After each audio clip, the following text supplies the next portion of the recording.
አሜሪካ የተገኘችበት የካይሮ ስብሰባ ጸረ ኢትዮጵያ ይዘት የለውም ማለት። ሰላም ጤና ይስጥልን ውድ የኢትዮ ፎከስ ሚዲያ ተከታታዮች የዕለቱን ዜና ይዘንላችሁ ቀርበናል። ቻናላችንን ላይክ፣ ሼር፣ ሰብስክራይብ በማድረግ ቤተሰብ ይሁኑ። ወደ ዝርዝር ዜናችን እናልፋለን። ከኢትዮጵያ ጋር በታላቁ ህዳሴ ግድብ ምክንያት የምትወዛገበው ግብጽ የኢትዮጵያ የወደብ ጥያቄ ስጋት የፈጠረባት ኤርትራና ኢትዮጵያ ከሶማሌላንድ ጋር የመግባቢያ ስምምነት ከደረሰች በኋላ ውዝግብ ውስጥ ገብታ የነበረችው ሶማሊያ ከ2 ዓመት በፊት የጋራ ትብብር ፈጥረው እንደነበር ይታወሳል። የሶስቱ ሀገራት የውጭ ጉዳይ ሚኒስቴሮች ካይሮ ላይ መገናኘታቸውን ተከትለው የአሜሪካው ከፍተኛ ዲፕሎማት ማሳድ ብሎስ ከሚኒስትሮች ጋር መገናኘታቸውን በመጥቀስ ውይይቱ ከኢትዮጵያ በተቃራኒ የተደረገ መሆኑን የሚያመለክቱ ዘገባዎች ተሰምተዋል።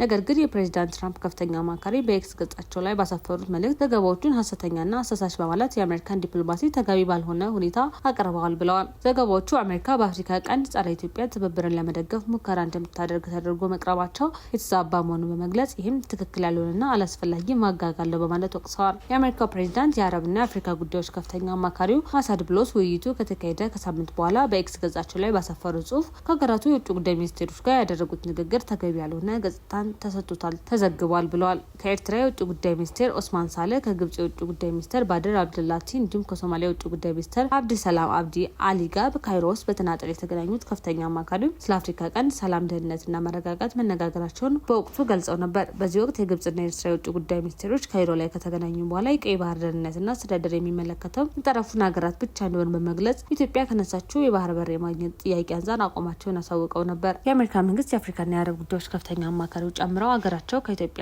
በአፍሪካ ቀንድ እንዲሁም በቀይ ባህር ቀጠና ከሚገኙ ሁሉም ሀገራት ጋር በጋራ ጉዳዮች ላይ እንደምትሰራ ገልጸዋል። በዚህም ከአንድ የቀጠና አጋር ጋር የሚደረግ ግንኙነት ከሌላው ሀገር ጋር መቃረም ማለት እንዳልሆነ የጠቀሱት ማሳድ ብሎስ የአሜሪካ ዲፕሎማሲ በተቀናቃይ ቡድኖችን መፍጠር ወይም ልዩነቶችን ማስፋት ሳይሆን ግጭቶችን በማስወገድ ዘላቂ ሰላምና መረጋጋት ለመፍጠር በገንቢ ሁኔታ መስራት ነው ብለዋል። የአሜሪካው ከፍተኛ ዲፕሎማሲ ብሎስ ከግብጽ፣ ኤርትራና ሶማሊያ የውጭ ጉዳይ ሚኒስቴሮች ጋር ከተገናኙ በኋላ ሐምሌ 12 2018 ዓ.ም በኤክስ ገጻቸው ባሰፈሩት መልእክት ከባለስልጣናቱ ጋር ያደረጉት ውይይት ፍሬያማ ብለዋል። ከሶማሊያ የውጭ ጉዳይ ሚኒስቴር ጋር ስለ ቀጠናው ደህንነት መወያየታቸውን ጠቅሰው ስለ ሁለትዮሽ ትብብር እንዲሁም በቀጠናው መረጋጋትን ለማስፈን በጋራ ስለመስራት መነጋገራቸውንም ገልጸዋል። የሶማሊያ ውስጥ የፖለቲካ ውይይት ከአጀንዳዎቻቸው መካከል መሆኑን አመልክተዋል። ከኤርትራ የውጭ ጉዳይ ሚኒስቴር ጋር ባደረጉት ውይይት በአብዛኛው ፈታኝ ስለሆነ የቀጠና ሁኔታ ማንሳታቸውን ተናግረዋል። በንግድ፣ በቀጠናዊ የምጣኔ ሀብት እድገትና የደህንነት ጉዳዮች ላይ ትስስራችን ለማጠናከር ያሉትን እድሎች ቃኝተናል ሲሉ አክለዋል። የአሜሪካ ፕሬዝዳንት አሜሪካ ካይሮ በተገኙበት ጊዜ የግብጽ የውጭ ጉዳይ ሚኒስቴር ከኤርትራና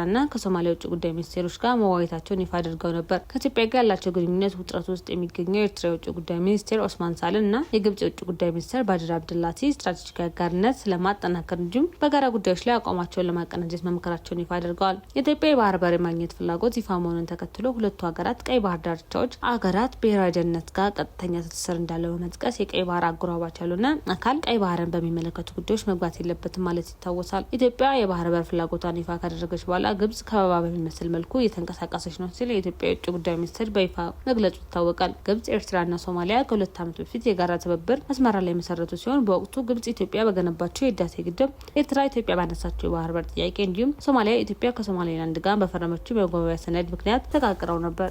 የዕለቱ ዜና ይህን ይመስል ነበር። በሰላም ዋሉ።